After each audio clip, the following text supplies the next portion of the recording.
तो स्वागत है आप सभी का। आज के इस एक्सप्लेनर में हम एक बहुत ही कमाल की कहानी पर बात करने वाले हैं। एक ऐसा रूपक या कहें एक एलेगरी जो सीधे सीधे हमारी असल जिंदगी से जुड़ी है। ये कहानी हमें बताती है कि कैसे हम अपनी असली क्षमता को पहचान सकते हैं और समाज की उन उम्मीदों के जाल से बाहर निकल सकते हैं जो अक्सर हमें आगे बढ़ने से रोकती हैं। अब देखिए, कहानी शुरू करने से पहले ना जरा इस अहम सवाल पर गौर करते हैं।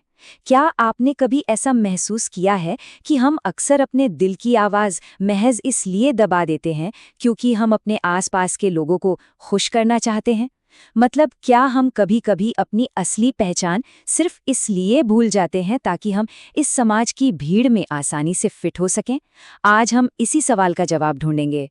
तो चलिए सीधा मुद्दे पर आते हैं।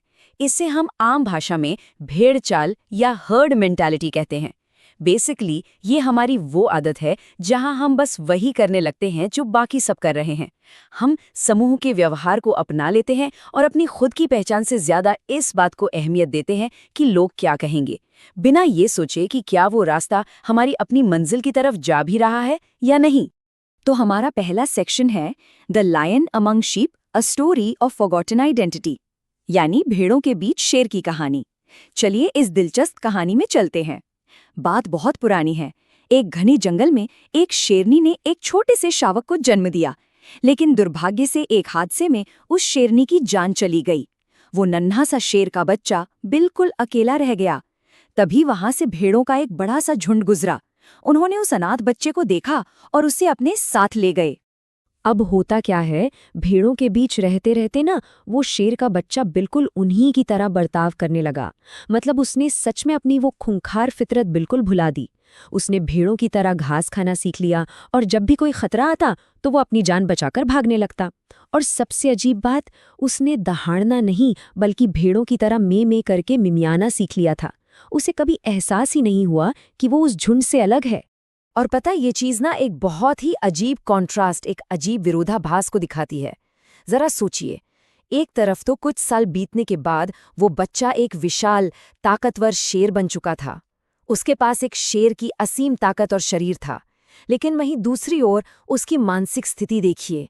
उसकी आत्मा अभी भी एक डरपोक भेड़ की ही थी। वो बाहर से ताकतवर था लेकिन अंदर से डरा हुआ था और अभी भी मिमियाता ही था। आगे बढ़ते हैं हमारे दूसरे सेक्शन की तरफ, the mirror of truth, N unexpected encounter.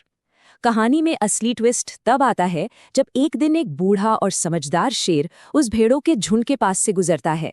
ये वो पल था जो उस जवान शेर की पूरी जिंदगी को हमेशा हमेशा के लिए बदलने वाला था। अब उस बूढ़े शेर ने जो देखा ना, उसे तो अपनी आंखों पर यकीन ही नहीं हुआ। लिटरली एक हट्टा कट्टा जवान शेर भेड़ों के बीच बैठकर घास चर रहा था और डर के मारे बुरी तरह कांप रहा था। ये नजारा देखकर वो पूरी तरह हैरान रह गया। उसने उसी वक्त फैसला किया कि वो इस नौजवान शेर को उसकी असलियत दिखाकर ही रहेगा।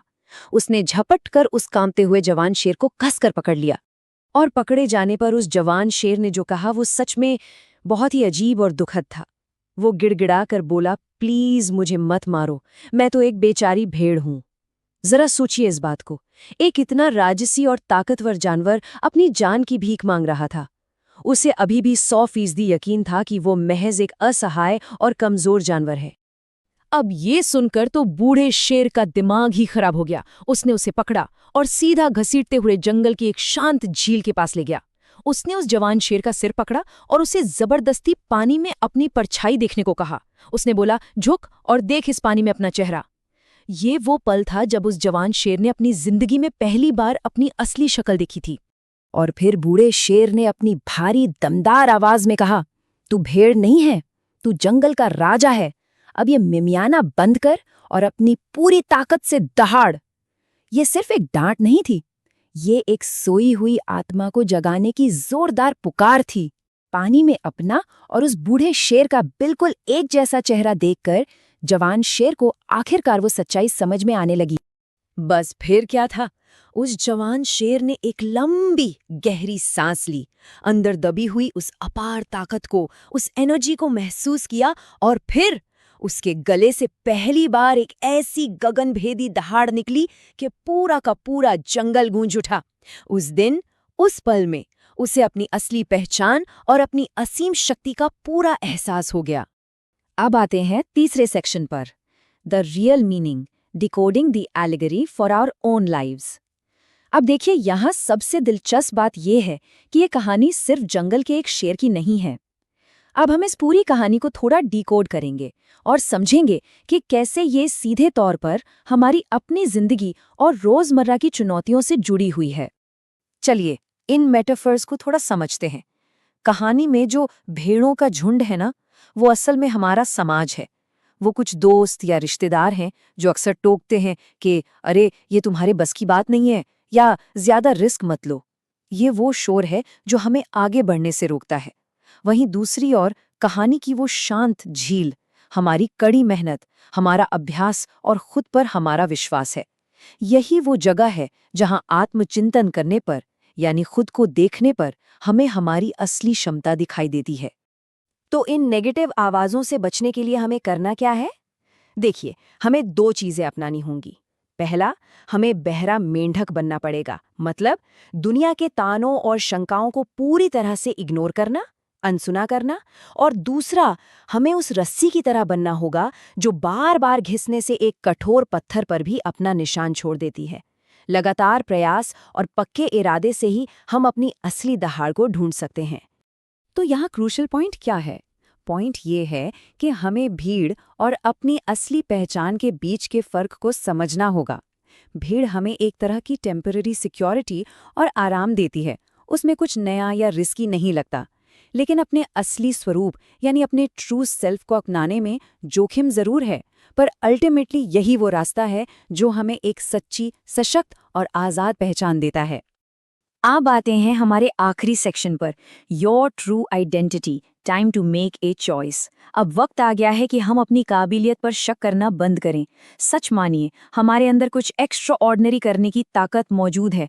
बस ज़रूरत है तो उस छुपे हुए शेर को पहचानने की और उसे आज़ाद करने की। तो अब हम सबके सामने एक बहुत ही अहम सवाल है। जरा सोचिए, क्या कल सुबह भी हम उसी भीड़ का हिस्सा बनकर बस मिमियाते रहेंगे, या फिर समाज के बनाई इन बेड़ियों को तोड़कर अपनी आज़ादी की पहली दहाड़ मारेंगे? ये फैसला पूरी तरह से हमारा अपना है कि हम भेड़ बनकर दूसरों के बनाए रास्ते पर चलना चाहते हैं या फिर अपनी राह खुद बनाना चाहते हैं। इसलिए इस बात को हमेशा अपने जहन में जिंदा रखिए और खुद से पूरे कॉन्फिडेंस के साथ कहिए, मैं भीड़ नहीं, मैं शेर हूं। हमें अपनी इस दहाड़ को कभी भी दबने नहीं देना चाहिए। अपनी अंदरूनी ताकत को पहचानिए और अपने लक्ष्य की तरफ बिल्कुल निडर होकर कदम बढ़ाइए।